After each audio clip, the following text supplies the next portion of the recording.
Está el director ejecutivo Roberto Cuellar del Instituto Interamericano de Derechos Humanos con sede en Costa Rica, dándole la bienvenida acá en Panamá y para que nos pueda inicialmente decir unas palabras conmemorativas a la fecha del 24 de marzo, en la medida de que el señor Cuellar tuvo una relación directa con Monseñor Romero. Roberto. Agradezco muchísimo al servicio de prensa de Frenadeso decir algunas palabras muy sentidas y muy emotivas en este aniversario de la muerte del arzobispo Óscar Romero, con quien tuve la dicha enorme, afortunadamente, de trabajar para él en su servicio de derechos humanos desde 1976 hasta el 24 de marzo de 1980. Cuando la Semana Santa de 1980 se acercaba, la iglesia donde predicaba Romero, porque Catedral estaba tomada por los movimientos populares, la basílica, el centro de San Salvador, estaba abarrotada el domingo 23 de marzo. No era para menos, la violencia había recrudecido, las dinamitas habían deshecho la radio del arzobispado y el ejército había interrumpido las clases en la Universidad Jesuita y asesinaron a 2 dirigentes estudiantiles. El arzobispo Romero hizo un llamado contundente y un llamado también desde la legalidad para que ninguna ley inmoral que ordene matar se cumpla en El Salvador. Era el 23 de marzo del 80 cuando hizo el llamado contundente de que cesara la represión. Hoy, 24 de marzo, después de 31 años de aquel fatídico momento en que a las 6:21 de la tarde le disparó un francotirador apoyado por la oligarquía de la época, respaldaba el grupo de asesinos por los poderosos de la época y por buena parte de los poderes fácticos y militares. Hoy Romero se nos vuelve mundialista. Es primera vez que las Naciones Unidas declara el 24 de marzo como el Día Internacional y Mundial del derecho que tienen las víctimas de violaciones de derechos humanos a la verdad y a la justa reparación. Por tanto, pues, yo nunca creí que me iba a encontrar en estas circunstancias después de que en marzo del 77 el arzobispo se fijó en nosotros. Un grupo pequeño de abogados, la mayor parte y estudiantes de derecho salidos de familias acomodadas y también del Colegio Jesuita de El Salvador para trabajar en el servicio legal a los pobres. Ustedes me dan también la oportunidad ahora en esta reunión con el Frente Amplio por la Democracia y Frenadeso, el Frente de Derechos Económicos y Sociales de Panamá, de volver a mis raíces, de volver a mis fuentes, en donde el arzobispo Romero nos pedía que usáramos el derecho para demostrar que el derecho mismo no respondía a una estructura de poder y no respondía al derecho a tener derechos de los pobres, al derecho a tener derechos de las organizaciones, porque Monseñor Romero también decía que pueblo que no se organiza, comunidad que no se organiza, no está en capacidad de ejercer derechos. Yo les quiero desear lo mejor en esta lucha por sus derechos humanos en Panamá y en sus comunidades, y tengan la seguridad hoy del apoyo y del respaldo en todo lo que tiene que ver con formación, reflexión y consulta del Instituto Interamericano de Derechos Humanos. Roberto, también aprovechando la responsabilidad que tiene del Instituto Interamericano, ¿cuáles son las perspectivas, las proyecciones que tiene el instituto ya prestigiado en América Latina sobre el tema de derechos humanos? La América Latina y el Caribe han cambiado, sin duda. Ya no tenemos violaciones grotescas que se sucedían con ejércitos, en donde arrasaban poblaciones, asesinaban a comunidades enteras, desaparecían. Ustedes recuerdan que en Guatemala habían más de 25.000 personas desaparecidas. En El Salvador tuvimos aproximadamente unos 20.000 casos demostrados de personas que fueron secuestradas de sus hogares, de sus trabajos, de sus comunidades y desaparecidas. El mismo arzobispo Romero luchó denodadamente por hacer valer el derecho en 350 casos de desapariciones forzadas y de tortura de sus propios sacerdotes, religiosas, mujeres y hombres afiliados a las comunidades cristianas. Eso ha cambiado ahora en América Latina. Tenemos muchas elecciones y hay más democracia formal. Sin embargo, hoy el instituto está focalizando su pensamiento analítico, su investigación aplicada a aquellos focos donde la gente y las comunidades en condición de pobreza y extrema desigualdad no tienen derecho a tener derechos hoy, y eso no hay derecho realmente.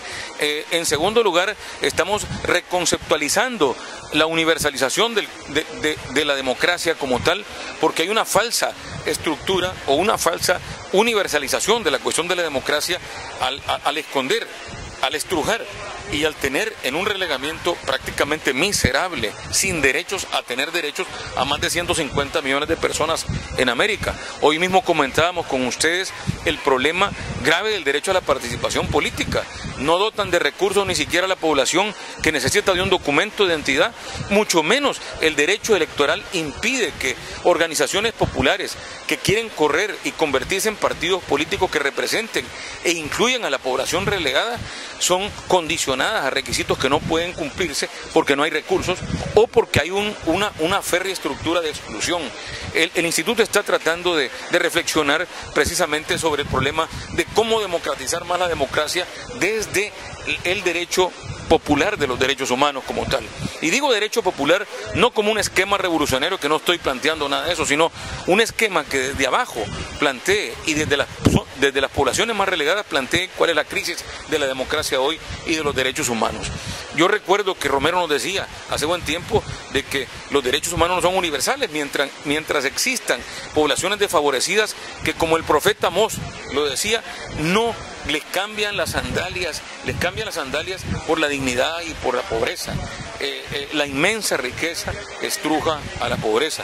Creo que el trabajo que ustedes están llevando adelante, creo que la visión que tienen como frente, creo que los esfuerzos que están haciendo tanto políticos y electorales valdrán mucho la pena como uno de los 5 casos más emblemáticos de la organización sindical, social y popular para ejercer el derecho electoral a la participación política, y más que el derecho electoral, el derecho de las personas que no tienen derechos a tener derechos en una democracia que todavía es insuficiente en las Américas.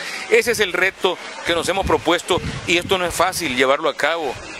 Aún en las comunidades, aún en el ámbito de derechos humanos, yo he encontrado resistencias cuando hablo de esto. No te metas en esto no nos lleva a nada. Dediquémonos a la parte formal, y yo creo que la parte formal ya la logramos.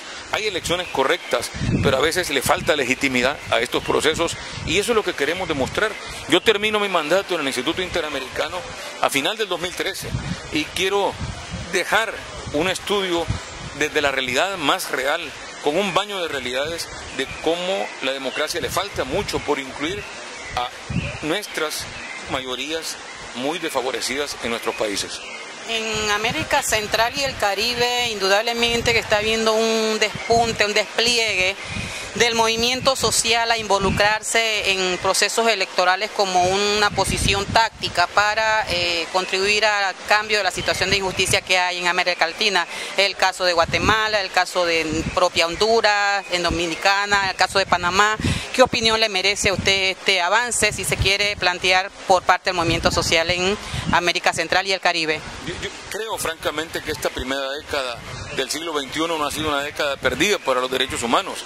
Lo mismo que usted me está planteando en el sentido de que las comunidades están más empoderadas en una transformación social y política, llama la atención precisamente del bloqueo y de las obstrucciones de la estructura jurídica al desarrollo de la transformación social y política de nuestra misma democracia.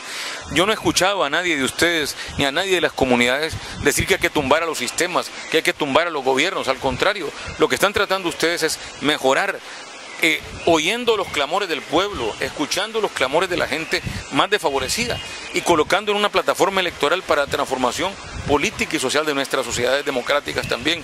Pero ahí hay un problema serio que yo quiero señalar y que ustedes deben de tomar conciencia cada vez más de ello, que las estructuras jurídicas limitan, obstaculizan y obstruyen esta transformación política y social, y que es un deber de la dirigencia del Frente y de los frentes en América Latina, pero especialmente hoy y con mayor razón desde Panamá, del Frente Nacional de Derechos Económicos como del Frente Amplio para la Democracia, escudriñar escrupulosamente y con rigor reflexivo y analítico los obstáculos jurídicos que se contraponen al desarrollo, a la transformación política y social de nuestras comunidades para mejorar la democracia. Creo que eso es un deber ineludible en el cual estamos unidos para llevarlo adelante.